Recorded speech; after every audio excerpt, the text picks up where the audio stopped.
Welcome back once again, friends of Gen Con. We've been streaming all sorts of amazing things today, and we have another awesome project that I'm so excited to talk about. I'm joined here by Justin, RPG producer for Atlas Games, and Jonathan, award-winning game designer.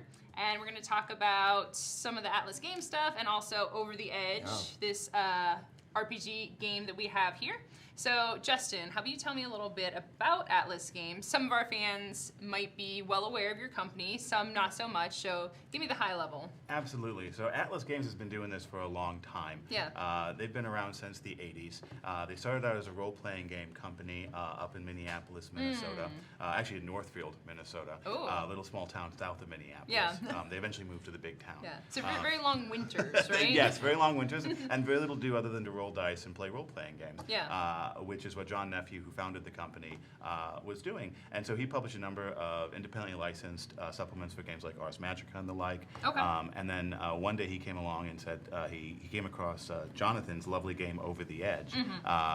And said, I need to publish this. Yeah. And so that's when he really made a big push into publishing games. And Okay. since then he published it Over the Edge and Feng Shui 2 and Unknown Armies. And he actually now has the rights for Ars Magica. We publish Ars Magica. We have the 5th edition of Ars wow. Magica. Yeah. The game, the Atlas also then moved into board games and card games. They do Gloom and Once Upon a Time. And really any place that people are, I guess, hiding out from the winter Yes. and spending time with each other in front of a warm fire with friends, family, and a good fun game with a narrative twist. That's where Atlas Games is at. All right, excellent. And so you mentioned picking up Over the Edge. When was that it was first? Well, Jonathan would be able to picked speak up? to that more than me. He was there. He was there when it happened. All right, Yeah. Jonathan, let's talk a little bit about your background, Sure. about your history, and about the game and that relationship. That's right. So I've been doing role-playing games since 1987. Okay. So that's when Mark Reinhagen and I released Ars Magica. Right? Okay. We self-published. We were one of the first people to have a Macintosh with PageMaker so that we could Ooh, exactly fancy. right. we learned what WYSIWYG was, Yes, right? right. So that was Right. really exciting. I did all the layout for Ars Magica, but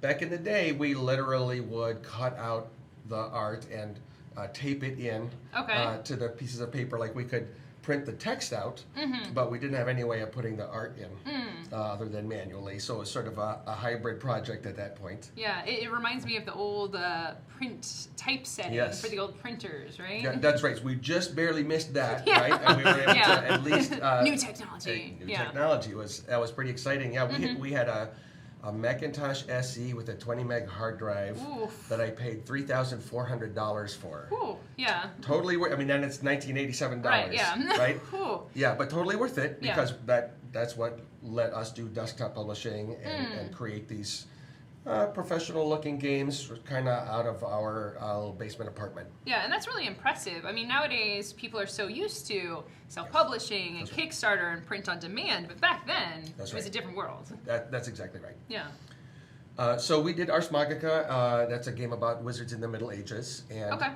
like Justin said, it's still going.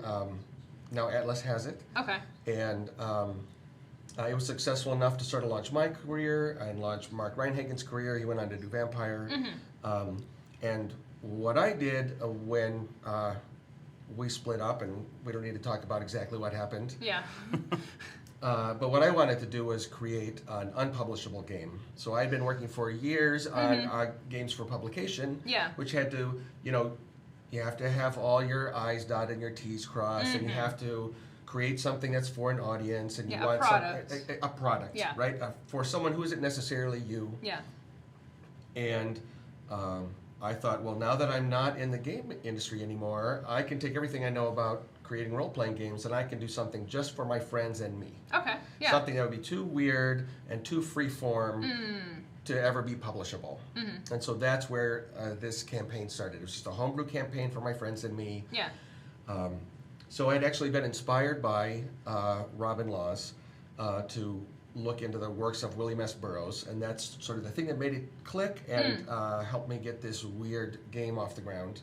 So that was back around 1990, and when John Nephew heard about the game, he said he wanted to publish it. Publish the unpublishable game. I said, maybe you don't want to publish it, right? Like you don't Yeah. you don't understand what I'm doing here. Yeah.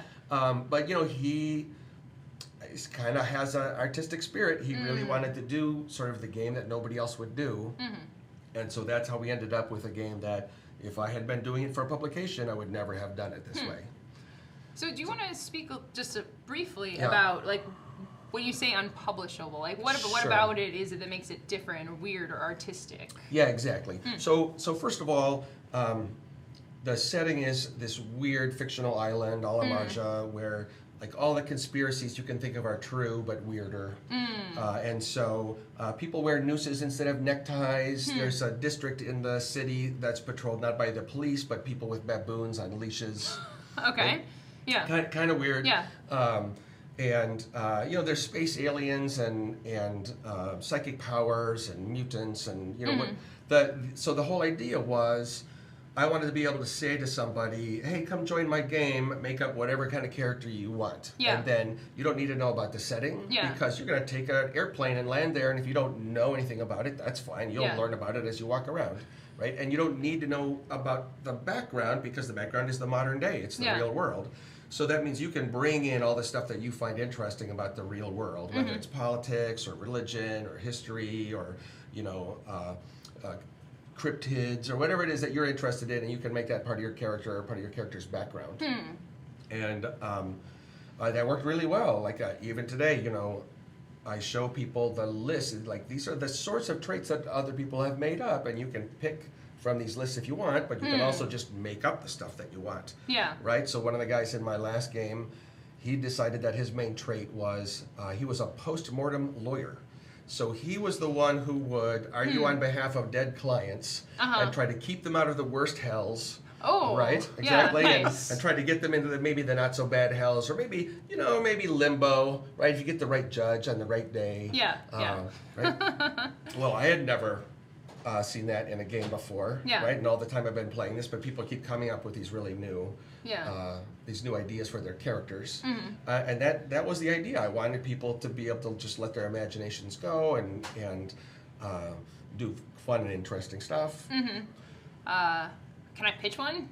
Yeah. What about like because I want to see how weird. You Yeah. know? Like what about a goth fairy who runs like a really gloomy bakery, but for forest creatures, where you like bake up little acorn treats and stuff for them. That seems great. One of the things that I've learned from like Vincent Baker in Apocalypse World Yeah. is that you want to have human content Okay. so that you can relate to it, Yeah. right? Like that's kind of what narrative is about, Yeah. right? And so I would say that's fine as long as you're human enough Yeah. that you have human-like feelings and people can relate to you as a human. Okay. And in fact, one of the characters in the scenario that I improvised, she invented that she was a baker who could bake these magical Yeah. treats, and mostly they were for like good things and making people happy. And Yeah. of course, during this scenario, Yeah. I had one of the non-player characters talk her into, for the first time, using her powers for evil instead Ooh, of goodness, yeah. right?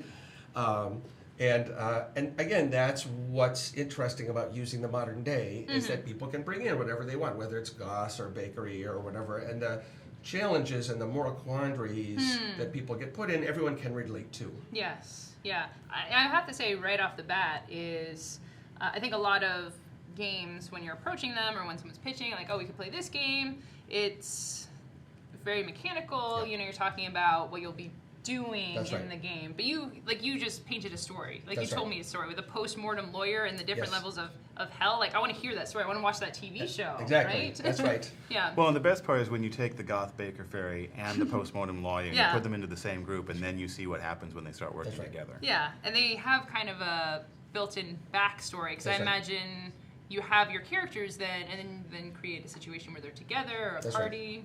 That's Okay. right. Yeah. And in fact, when you're creating your character, you are sort of creating a little bit of background, right? Okay. Because until this guy created his character, I didn't know that there were post-mortem lawyers doing that. Okay. I wasn't even sure what the afterlife was like. Yeah. But for the scenario that we ran, he was defining what the afterlife is like so that it would fit his character. Okay. I was like, we all ran with that, Yeah. right? And then, it came into play when a crocodile-headed spirit came to get him because, he had screwed over the wrong otherworld deity in some past deal or whatever, and he had to face it down, right? So it allowed me to bring in stuff that I never would have invented because I was riffing off what he had created, and then that became part of the world. Okay. So let's we mentioned story versus mechanics. Let's Sure. dig into the mechanical foundry for this. Sure, Like, exactly. So I'm. What's really nice about this is I was able to take all the ideas that like indie games have propagated, all the new ways of approaching conflict resolution and that sort of thing, and use them in the new game. So Over the Edge back in '92, it inspired a lot of people like Ron Edwards to think about things in a new way and to break new ground in terms of how you can design games and how you can design conflict systems. And then I learned from them. Was able to put that all back into here. And so the '92 system was very freeform and very flexible, and it was rules light, but you still basically rolled initiative and made an attack roll and made a defense roll and subtracted the difference, and then that was how much damage you did, and that came off hit points. And so while it was flexible, it still had this round by round structure that you would be familiar with from Dungeons & Dragons or any game like that. Well, the new system, almost all conflicts can be resolved with a single throw of the dice. Okay. Right? So when you start play, you pick 2 dice to be, we call them your lots. Right? You cast your lots. I love that, yeah. Well, so when you're in a role-playing game and you roll your dice, it is sort of like divining the future, because what comes up does tell you what's going to happen immediately in your future, right? It's the one kind of divination that actually is true. And so... I never thought about that, but yeah. Isn't that interesting? And so I play that up, and you cast your lots, and that determines your lot, your fate, your portion. And for almost any conflict, you'll use 1 cast, and if you're taking the initiative, you try to get a 7 or better to succeed. If you're resisting something, you need an 8 or better. So there's sort of a reward for taking the initiative and being the person who's starting things in action. Right? And then, in addition, if either of your dice comes up a 4, that's what we call a good twist. Okay, lucky and so 4, lucky 4, and if it's a 3, it's a bad twist. And so what that does is, in addition to giving you this binary result like win, lose, succeed, fail, you also get something unsurprising, something sort of tangential or perpendicular to that result. It can be either for the good or for the bad. Okay. And it's possible to roll a 4 but still roll too low on your other die that you lose. And it's possible to roll a 3 and get high enough on your other die that you succeed. So you can succeed, but something bad happens. And so, like a good example might be if some evil magic is being used against you and you fail to resist it, but you roll a 4, right? Maybe that 4 means, okay, you failed to resist it, but in being exposed to it, you've learned something about it that you are going to be able to use later in the game. And likewise, it's possible to succeed at something but fail, right? Whereas you might successfully win the fight or whatever, but you lose something important in the process, or you make a bad impression on the people who are watching because you won the fight so brutally that now everybody's kind of turned off by you. Right? And that's not part of the win-lose result. That's some other thing that's kind of coming in out of left field. And usually a narrative element about how people react to you, or what complication comes that you're going to have to face. Right?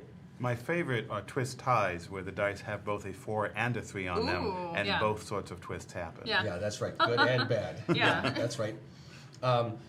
So to make it a little more simulationist, sometimes the things that you're trying to do are easy, right? Sometimes it's harder. And so you have a level that indicates sort of how elite your character is, right? Are you competent level, expert, elite, world class? And every challenge that you go up against, whether it's another person or just the environment, that also is going to have a level, right? And so if you're evenly matched, you just roll the dice and you take what you get. But if you have the advantage, then you get to re-roll one of the 2 dice. Okay. If you want to. And if you are at a disadvantage, then as the game master, I get to make you re-roll one of those Evil, dice. yeah. It's kind of interesting because sometimes there'll be like you rolled a 6 and a 4, which are good in different ways. And now I make you re-roll the 6 and hope you roll low and fail, but then you'll keep that good twist? Yeah. Or do I make you re-roll the good twist so that, okay, you'll probably succeed, but at least you're not going to get whatever the big bonus is, right? And there's a little bit of play there. Yeah. And then the final thing that sort of wraps up the whole mechanic system is that if you roll doubles, you give the group karma. Oh. Which basically means good luck. Oh, nice. Right? Yeah. And that means anybody later on in the session can spend that karma to re-roll one of the 2 dice that they have just rolled. Okay. All right? Yeah. And so, and you kind of want to use that karma because if someone else rolls doubles again, you can't bank karma twice. Yeah. Hey, And double karma. right? And so, if you have karma and you roll doubles, you feel like, oh, I wish someone had used that karma up Yeah. again so that we could re-up it. Yeah. And that's really about it. Now that's all you need for whether it's combat or surveillance or persuasion or dealing with magic or any sort of thing. The other important thing is, it's sort of like in a movie, what the audience wants to know is what's the result of this decision that the characters make, right? So if the character decides to break into a home to look for clues, they don't need to know every little thing that happens. Yeah. What we want to know is, do you find the thing that you're Yeah, looking you for? find it. Do you get caught? Right. Yeah. That's what's important. And so you can resolve a whole breaking and entering an investigation on a single throw of the dice, right? Where you might get. What happened to one of my players is, yes, you succeeded, but you got the bad twist. Yeah. So you found the thing that you were looking for, but the hidden surveillance cameras also found you, and so you don't realize this, but now you have given yourself away. Yeah. Right? You succeeded, but something bad happened. Yeah. And did they know about the camera or? So that's a really good point. Hitchcock said the audience should know Yeah. what the characters don't. Yes, exactly. Well, in a role-playing game, the players are the audience. Yes, yeah. So I coach the game master in here to actually give some information away so that the players can appreciate the tension at the table even if their characters don't. Yeah. Right? So like I might say at the beginning of a scenario, and one thing that all your characters don't know is there's an astral vampire somewhere in the scenario, and it's really going to be dangerous, and you might not recognize it until it's too late. Yeah. So now all the players know, okay, something's going on, but the characters are clueless. Yeah. Right? And it's sort of like the bit in a movie where the audience gets to see something's happening. This Yeah. is weird. The murder in the closet. Exactly. Yeah. And the characters don't know it yet. Yes. That's interesting. I feel like that conversation has come up a lot recently in the industry about dramatic irony. That's right. And how people, I think a lot of players kind of, if there's a secret that they tune out, or they're like, oh, I don't want to know because my hero was like, well, you can separate the two of That's them. right. And so it's like you know that this vampire is around, your character doesn't know, and That's playing right. that out, but it does kind of lead you, and if you don't have any information, you can feel a little bit lost, and you don't have That's right. that tension. That's right. And when I played it back in '92, I played it sort of the standard way, right? Yeah. And I knew a whole bunch of secrets, and I had a bunch of stuff written down. Right. And the players were wandering around, and it's like, what are those weird guys with like the red rectangle on their forehead? What, Yeah. Is that something important? We don't know. Yeah. And if they didn't know what was going on, it was hard for them to know how to react emotionally, and it was hard for them just to know, are we getting closer? Is this Yeah. a red herring? Does this mean anything? And so I kind of have now come down on the side of, when in doubt, let people know. Like, I'm not going to tell you who the astral vampire is necessarily, Yeah. but I want you to know that there is one, so Yeah. that every time your character meets a non-player character, it's like, well, what do they mean by that? Yeah. What do they really like me, or is this the astral vampire? Yes. Right? Trying to trick me. Right, and that dramatic irony is really important, and in fact, it's built into character creation. Okay, excellent. I was going to ask about that. All right. So, in the '92 version, things were there was a lot of narrative that you could make up, but your character stats were kind of procedural. For example, you had traits that could let you do things, and then you had a flaw that kept you from doing things. And then you had like a motive that would go make you want to do something. So I've sort of mixed that up. You still have traits that let you accomplish things, but instead of a flaw, you have a trouble.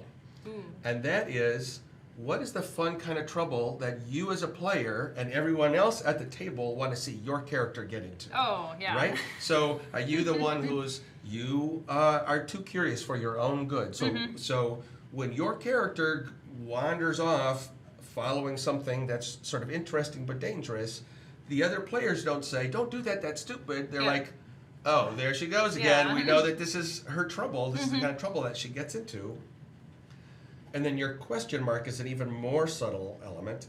This is an element of the character. It's part of your character's persona. It might be part of their self-understanding, but it's an element that's going to come into question during play.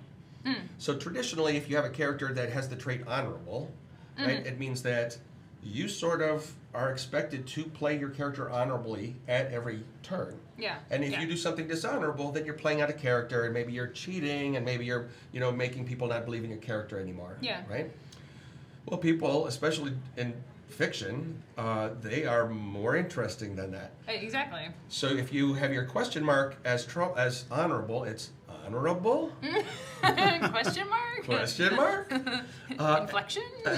And so you present yourself as honorable, and maybe you think of yourself as honorable, but everyone at the table knows that this is the characteristic that is going to be challenged during play. And if you're honorable the whole time and you make sacrifices to be honorable, then everyone's like, yeah, all right, she's honorable. That's part of the fun of this, to watching her deal with that. But if it comes to a point where you're like, no, I think I'm going to betray my friends for this, then that's also in character. Yeah. No one can say, oh, wait a minute, you're honorable, because it's your question mark. And what that means is, when the game master brings you a challenge that questions your honor, everyone at the table is like, what's she going to do? What's she going to do? Is this the time where she's going to turn? Well, and this is my favorite part of this, too, is that, as Jonathan says in the book, you don't predefine what the breaking point is for the character, right? That's right. You have to discover that during play because it's more interesting that way. That's right. Yeah. So it gives you a degree of freedom. Instead of, I have to play this character in this way, it's, well, this is the pivot. This is the place where I get to pick which way it goes. Usually it's a good thing where you might slip up and be bad, right? Like I'm confident, or I'm brave, or I'm sane. Sane? Right?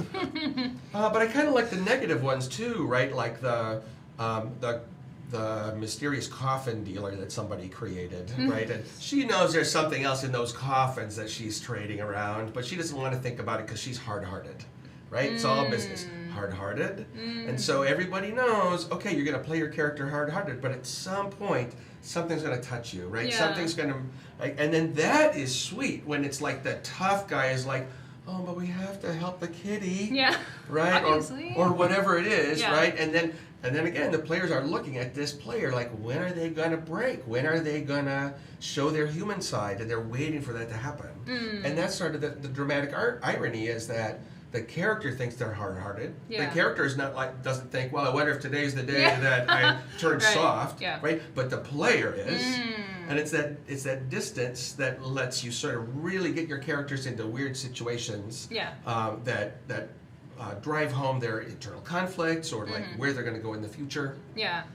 To say, if I was playing the lawyer, Yeah. the Postmortem lawyer. postmortem right? lawyer, I wouldn't want my trouble to be technicalities. Okay. So just like, getting off and like being really smug about it. Yeah, So all yeah. those like very powerful underground like water gods of the dead, That's right, yep. And be like, oh, well, you signed in like water ink and it washed off, Yeah. so contract is null. Yeah, that's right. And then like That's- wink. Yeah, that's right. Now I guess maybe it's your soul we're going to have to come and take. Yeah. You know? Yeah. And of course, that would be a trouble because all of them would be gunning for That- like exactly. plotting. Yeah. Yeah, exactly. And then when something bad happens to this guy and it sort of screws up the player's plans, well, that's what drama is all about, is your Yeah. plans going awry, right? Right, yeah. If the heist always went off as planned, who would watch the movie? Yeah. So you mentioned modernization. We didn't really touch on this Yeah. yet. So it was published in '92. Published in 92. All right. And this is the new version. This is, that's right, Yes. June. Yeah, Okay. June 2019. Nice. Yeah. And this is the second one. So it was published over the intermediaries. This is the third one. The second Okay. one was a pretty minor update, right? Okay. It was really, Yeah.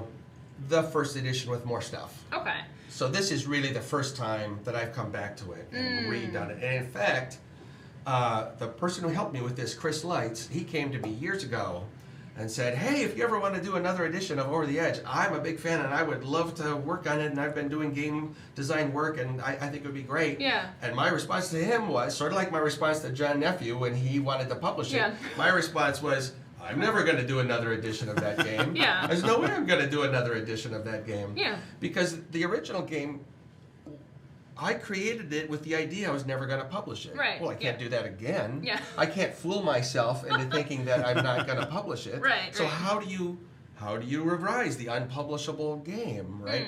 And that first edition had this amazing freshness and originality and openness Yeah. because it was coming out of left field. It was not the game that I would have done if I had known I was going to publish it. Yeah. And how do you do a second edition? Well, 25 years later, here's what are their kids doing, right? Like, Yeah. right? And the whole point of the setting is that because it's the modern day and because anything goes, you can do whatever you want with it. And I could write whatever, like, oh, what's the hospital going to be like? Hospital can be like anything. Yeah. What's the university going to be like? It could be like anything. And I could just do that over and over again.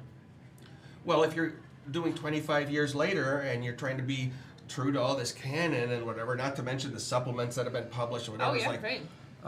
it's not the same game, Mm-hmm. right?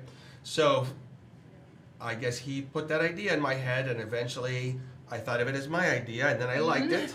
As one does, As right? one You plant does. that seed. It's like, Hey. oh, your idea that you had. It's like, did I come up with that idea? Yes, I did. Yeah. Mhm. Now that it's my idea, I Yeah. think I can. So what I decided was, if I rewrote the setting, Yeah. not update it, not be a slave to the canon, and just be like, okay, knowing what I know now as a much more established game designer, what would I put into this game and what would it look like? So you have the same basic ideas, it's the same city sort of, and you've got the same major characters are still there with their proper names, Yeah. but they're all recast, they're all spun in a new way. Hmm. And I wrote it without going back to the original and making sure I was getting everything right. It was just like, I'm gonna You rewrote it do from my scratch. thing. So I The- rewrote Oh, wow. from scratch From based on memory. what I had in my head. Wow. Like I remember what I did before with Yeah. Dr. Furchtegott Nussbaum, the creepy doctor. Well, now I've got another version of him that plays on some of the same themes, but is totally different. Yeah. Right? So the people who love the old version get to see new versions of everything that they loved before, and the people who are new to the game have what the people in the original game had, which was an all-new setting of stuff that people have never seen before, that was created just because it was cool and not Yeah. because it was in line with any sort of canon. Right. And then I did the same thing with the mechanics, like we talked about before, Yes. right? Like Modernized. modernize them and not just tweak them, not just improve them, but like throw out what I did before Yeah. and start with this new system. So the old one was like, if you're good at something, you roll 3 dice, and if you're average, you roll 2, and if you're really good, you roll 4, and you add all the dice together, and you see how high you get, and you roll dice against each other. And if you have an advantage, you roll an extra die, but then you drop out the lowest. And it was all this kind of it was simple, but it was simulationist. Yeah. Right? And now it's like, these are your lots. Yeah. These 2 dice will determine your success and failure for the entirety of the game. You can't put them aside. If they screw you, you have to keep using them. And every time you roll, it's like, what did they do to you last time? Yeah. What will they do to you now? And you roll those 2 dice. Yeah. Going back for a second and talking about that idea of letting new and old players both find the island again, to Yes. go back to the island you only thought you knew. It's one of my favorite things about the book. And you actually have a whole section in there of really amazing ideas, Jonathan. Yeah. Where, I mean, as we all pat ourselves on the back. Yeah. But a really All amazing, this. and to be fair, like, I was not actually involved in the production of this That's right. book. I joined Atlas in December. Yeah. Oh, okay. It was my predecessor, Cam Banks, who worked with Jonathan That's right. and Chris and made this book what it is. So I can gush about it with, Yeah. with only a With minimal amount of bias. impunity. Yeah. But there's this really amazing chapter in the book that Jonathan goes into where he just has all these cool big ideas that GMs can add to their island that will completely transform the island. I'm not going to mention anything because like players should be surprised by them. They're designed to be surprises. But they're things that will completely transform the island. So even if you have played in an Over the Edge 3rd edition campaign before, That's right. you can still go back and have a whole new island, and you can go back to the same GM's game 6 stories later, and will be a whole new island again. And one of the things I love about it is that gives such permission to the GM. That's right. And it's given us, and I, now that I'm coming in to develop new supplements for the game, Yeah. such an opportunity to say, well, no, the spirit of the game is to completely transform everything. There are no sacred cows. There is nothing that can't be touched. There is nothing that is sacrosanct. You can go in, whether you're an individual GM or a player creating a character and writing the background elements, or the guy who inherits this and has the honor of inheriting it and being able to do really cool new things with it. Whoever you are on that spectrum, you have permission and you are encouraged and you are excited to go into this world and completely mess it up. That's right. Stomp it into the ground Yeah. and rebuild it from the ashes. Absolutely. Right. So, yeah. No. So on that topic, first of all, I want to give a shout out to Cam Banks, right? He was the producer on it, and he was a big fan of the original, right? So he really loved it, and he was able to love this new version and bring it Yeah. all together. And so we're all really grateful for him and for what he did. And the point that Justin was making about how you change things, right? One of the ways that I made that inevitable for the game master is I took stuff that was in the original version, it was your standard sort of background content, like here is the Museum of Modern Life and this is its address and this is what's in it, right? And that's kind of how you did content back in the day, right? And most of the content is like that, like here are these cool businesses or these cool cults or shrines or gangs or whatever. But I took things like the Museum of Modern Life and I put it in the Game Master section and said, this is something that's going to come to life in your campaign. This is not something that is already there and everybody knows about it and you can look it up. This is something that some crazy millionaire is putting together, and maybe you, if you're an artist or maybe a scientist or something, maybe you get tapped to do an exhibit in the opening of the Museum of Modern Life. Or maybe you run a whole story arc on you are all the characters who are related to this museum, whether you're the guards or the artists or the managers or whatever, and you're trying to make it happen. But the Museum of Modern Life becomes a verb instead of a noun. It's a thing that exactly is going to happen in the campaign, and how it happens is going to be determined by what the game master sets out to do, and that's riffing off what the players have brought to the table. And is that something they can create together then?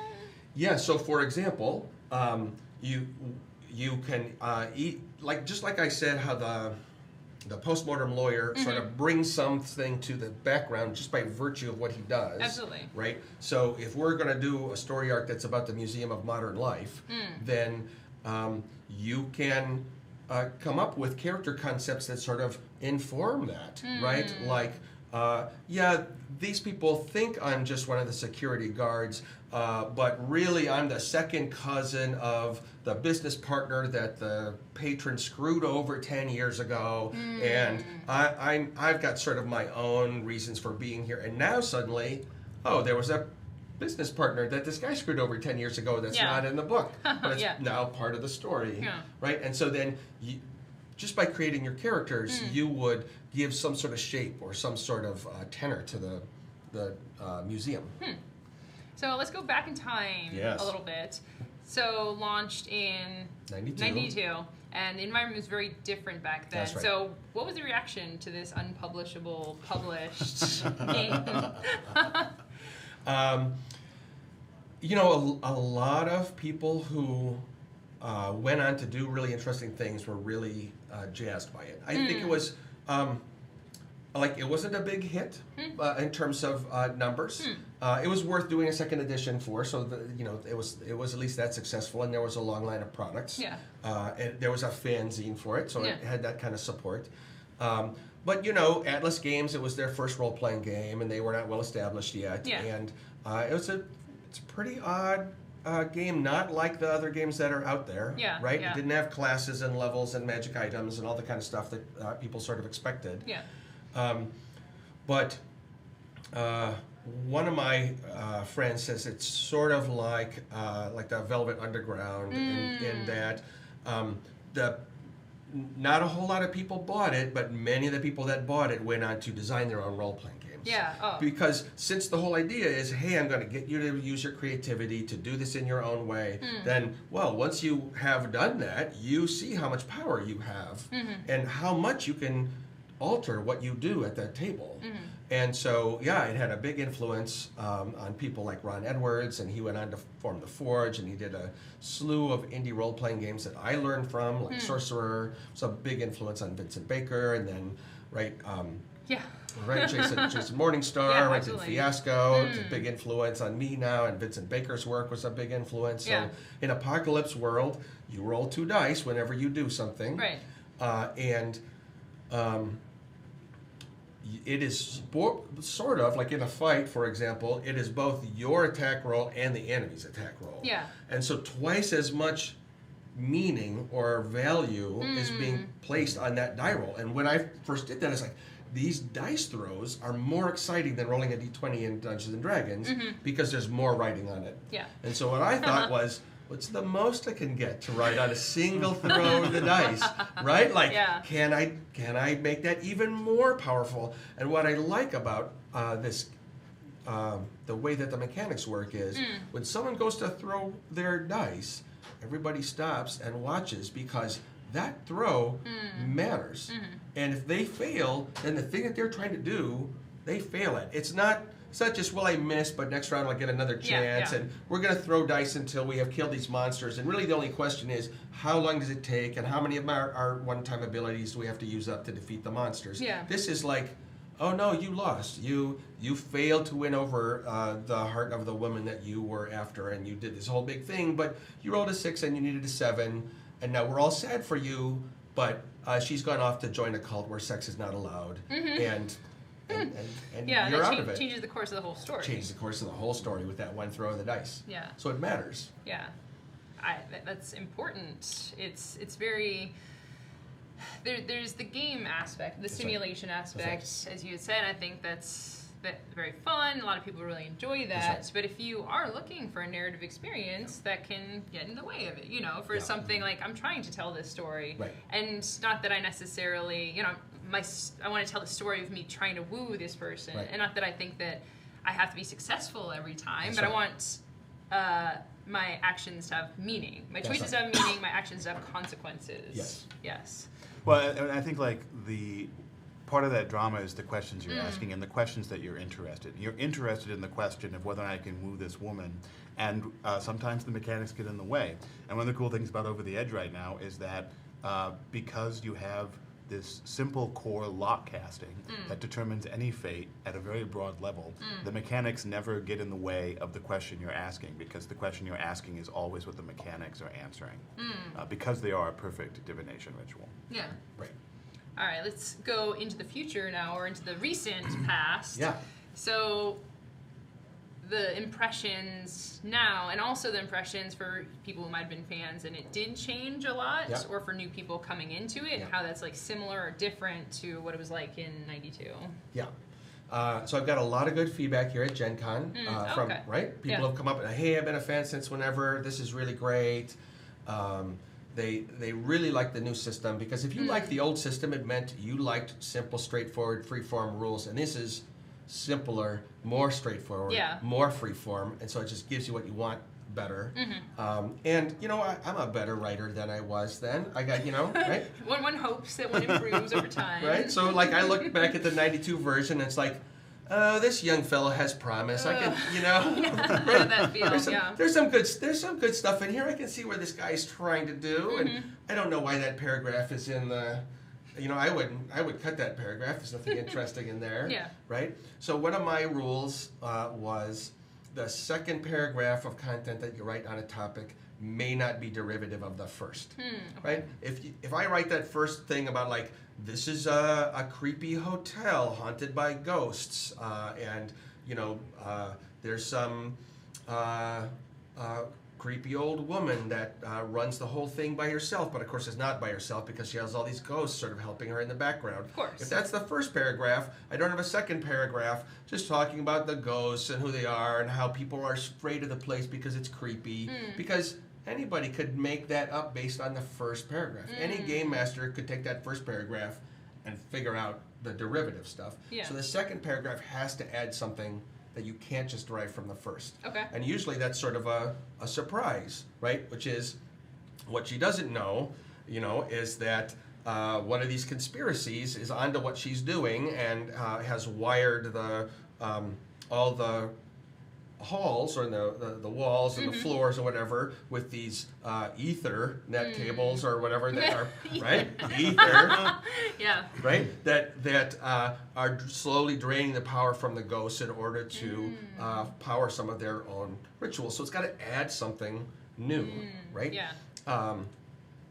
And that's hard work, Yeah. right? But what it means is the content is just jam-packed with ideas. You read the first paragraph, and when you read the second, it isn't just more of the same. I've written a lot of game content. I've read a lot of game content. Yeah. And yeah, I'm tired of getting to the third paragraph and not having really learned anything new or anything that I could have just come up with myself based on that first one. It's like, and these dragons, they have scales Yeah, and breathe fire. exactly. And the people are afraid of them. It's like, okay, yeah.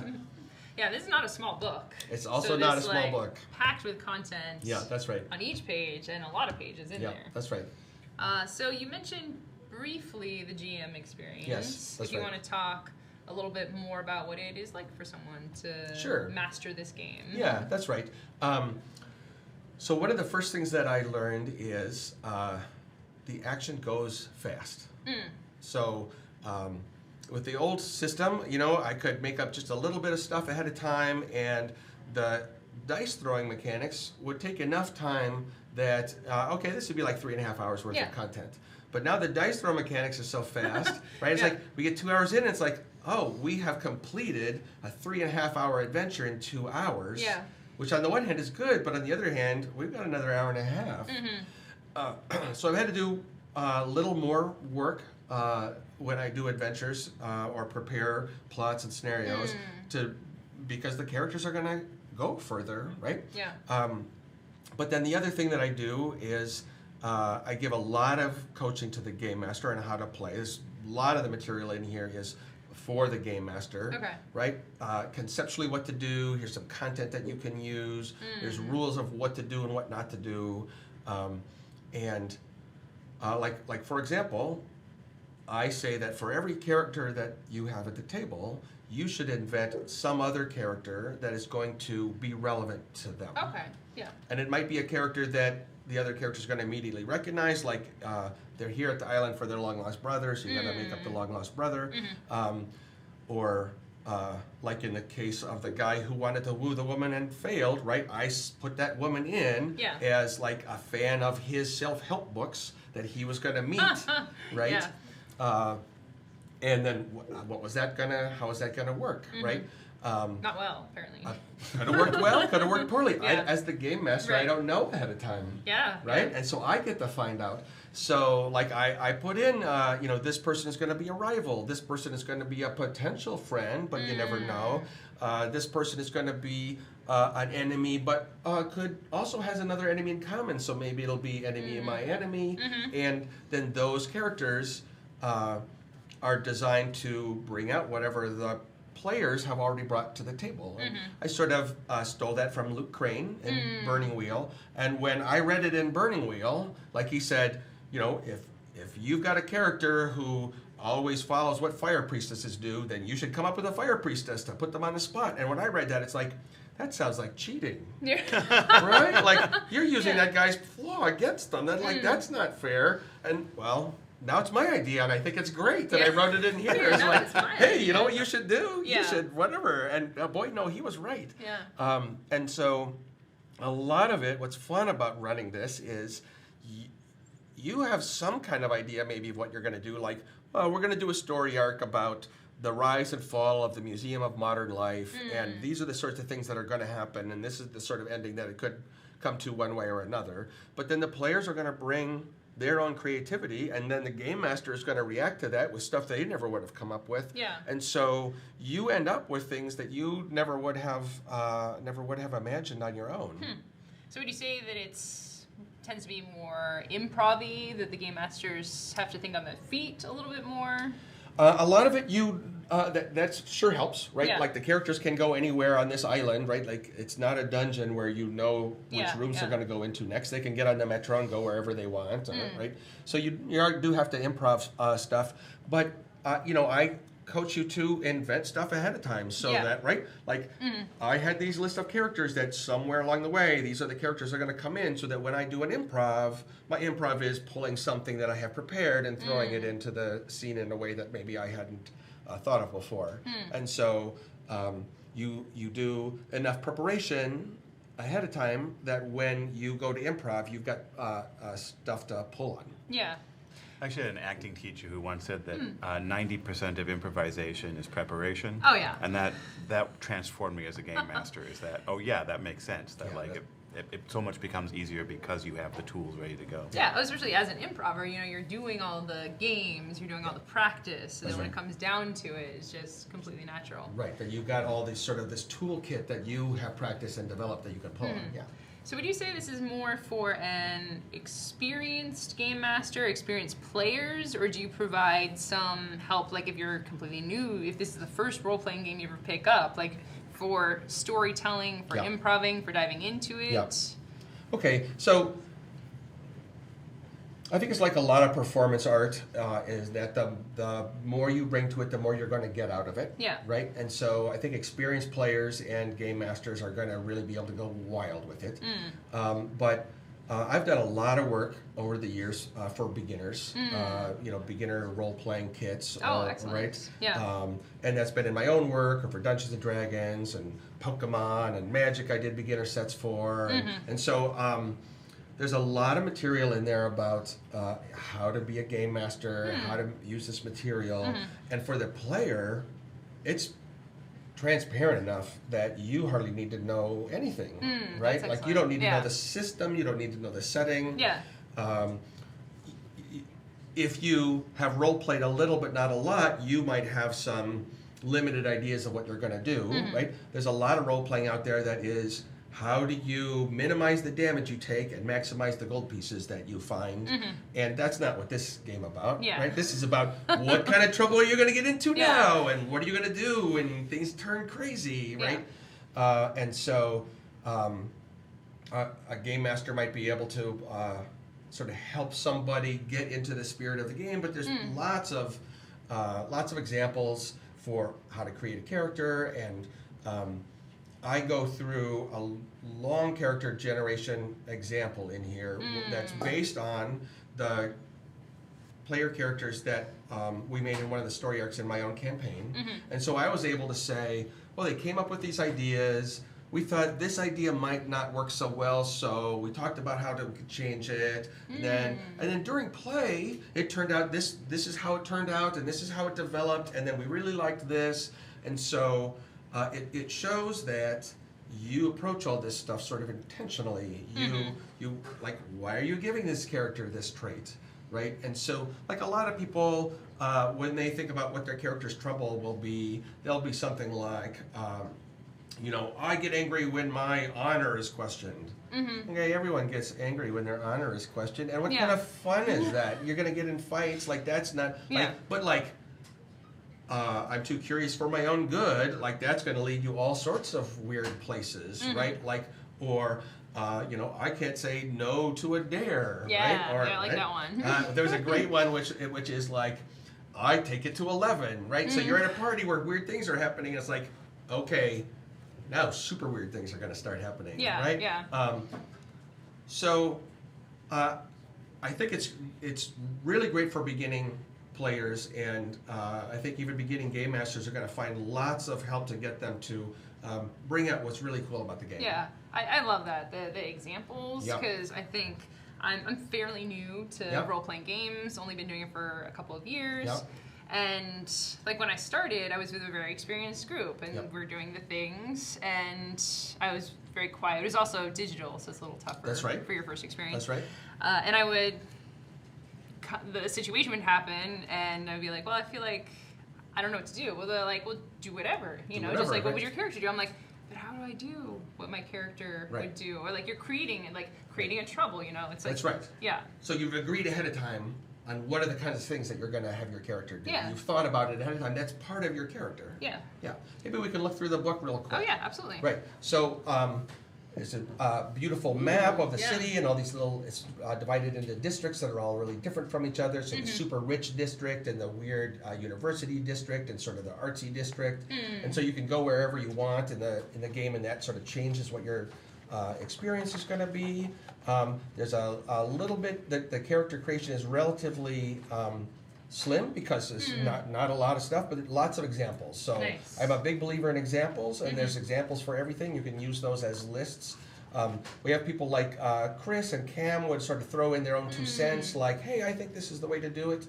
And so they have their sort of called out their little pieces of information. And real quick, you mentioned all the skills and things are created. You're invented. That's by right. the players. That's yes. right. Yeah. So it's not like I have a fireball or That's whatever. right. That's right. So there's examples, and if you want to, you can just pull out from those examples and write them on your character sheet. But they are really for examples to guide you in inventing your own stuff. And so, like here's a picture of people playing chess, but I don't know, that guy's got a crustacean instead of a chess piece, and it's all like these weird pieces. Yeah. And again, this is what's great about making it in the modern world is these are just 2 Joes in a park playing chess, but that's not chess. Yeah. Right? So now what does that even mean? So here are the rules. And basically the stuff that I talked about, the good twists and bad twists and whatever, is all right there. Long examples after examples of paranormal activity and how to handle it. A little bit on character advancement, but that's it. The character creation and rules are simple.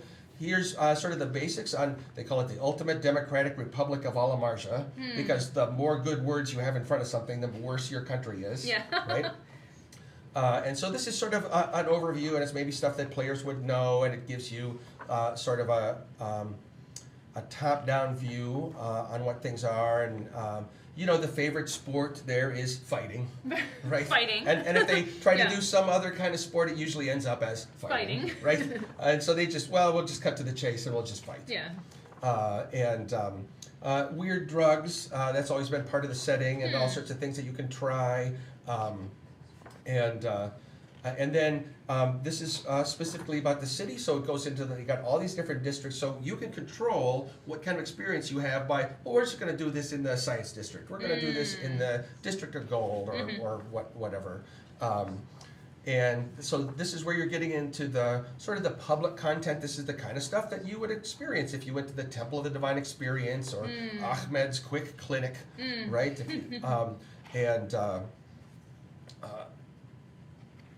A lot of this stuff has guidelines for how to turn it into stories and into conflicts. And then once you get through sort of the public stuff, now you're getting into what I call the last war, because everyone knows that the world is coming to some sort of horrific conclusion, right? There's some, like life is going to be ultimately transformed or destroyed in the near future, and we can all kind of see that coming. So this is the paranormal, and all the, these are the gangs and organizations that are kind of public. Like the Baboon gang sort of runs security in one of the districts, and the Ares gang runs it in another. These are the hallucinating ants that from the Cretaceous period, of course, right? So there is actually a history that goes back, into prehistory and the Cretaceous area. The Kergilians are the weird psychic aliens that come from another place. I forget I said that. You've never heard of them. So now this is all sort of the secret stuff, and then we get in the back here, like here's the museum I was talking about, and this is where this is stuff that is not part of the setting yet, but you can make it part of the setting if you want, and this is how to put it all together. Here are Game Master characters you can use over and over again. So like in D&D, you always fight kobolds, and in Over the Edge, you often run into Buck Williams, and and every time that you play a new story arc, maybe Buck Williams is going to show up again, but in a sort of a different spin or a different skin and role or something like that, right? And so then there's a whole bunch of stuff on helping your players create characters and running your first campaigns, how to prep, right? Because that's one of the things that I had to learn, right? Yeah. How to improvise content. Here's the Sun Queen Must Die. It's a really cool introductory adventure. So, right? Yeah. Helps people just get right in off the bat. And there's a really creepy picture of a guy in a bunny outfit, right? It's just like you don't want to look at that picture too long. Yeah, that's the picture we stayed on for the longest. Yeah. Yeah. Exactly. Right? And here is, these are 4 characters that are all sort of lined up in columns. It's everything you need to know about every character. So as a player, I can see everybody else at the table and what all their characters are capable of. So I can riff off them. Hey, I remember that your trouble is that you're a risk taker. Oh, so nice. now when Yeah, I I, like as a that. player, Yeah. I have my character meet yours, I will give you some risks to take. Yeah. Yeah. Excellent. Wow, that was very in-depth. It was super fun. We have a couple of minutes left, so if there's anything, you had mentioned supplements, Yep. anything about the future, so real quick, if you want to tie it up together, and also where to get this as well, Right. would be great. Absolutely. Well, you can find, we'll start with that. Yeah. Over the Edge 3rd edition can be found in your local game store. It can also be found at atlas-games.com. We have an online store there. Okay.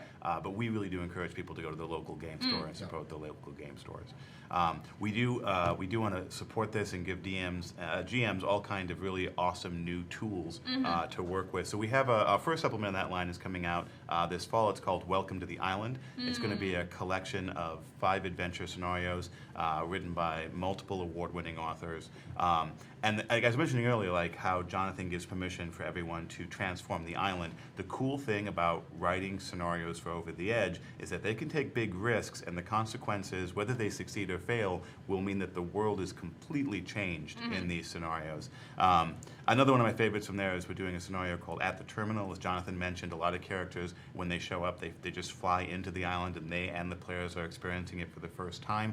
It's a very strange terminal built according to some non-standard and perhaps unorthodox principles. And what this scenario does is actually more of a toolbox like everything else, where every time someone shows up, you can revisit the scenario, pick up different tools, and build a unique quest, path, soul journey through soul the terminal journey, as they yeah. attempt to escape out into the island which waits and beckons them. So we're very excited about what that's going to bring. We'll be looking forward to more announcements in the future for stuff we're going to be coming out with in 2020. And as I am Atlas Games, our RPG producer, I can't do an interview right now without pimping our next RPG, which is kickstarting right now. Oh, yeah. It is called Magical Kitty Save the Day. Everyone gets to play a magical kitty, and every I love magical it. kitty has a human. Some humans think that they own the kitties, but I think we can all agree and know deep in our hearts that that is nonsense. As a cat owner, yeah. Yeah, that clearly, well, the cats own you. Yeah, you yeah, know, as a cat owned. Yeah, as a cat owned, yes. As one who the cat has deigned to allow to spend time with them. Yeah, absolutely. So every magical kitty has a human, and every human has a problem. And so the magical kitties have to use their magical powers to solve the problems and save the day. Excellent. And it's going to be an all-ages RPG and a lot of fun. All right, and that's on Kickstarter now. That's on Kickstarter check now. Check it out. Check out the atlas-games.com. Probably That's all right. the information's there. Yep. And to sign up, Atlas Games social media and the website to learn about future products as well. Absolutely. Yes, Over the edge, feng yeah. shui to the whole 9 yards. Yep. All right. Wow, that is about all the time we have for today. Jonathan, Thank you, Justin, Atlas Games, thank you so much for joining us today. This has been a great segment, and I believe we have a little more going on, so stay tuned. We have the last wrap up in the main. We're going to go over to the next channel. All right, As a we're wrap wrapping for the up. whole con. Yeah, Gen Con is just about over, so stay tuned for that. And thank you so much for joining us.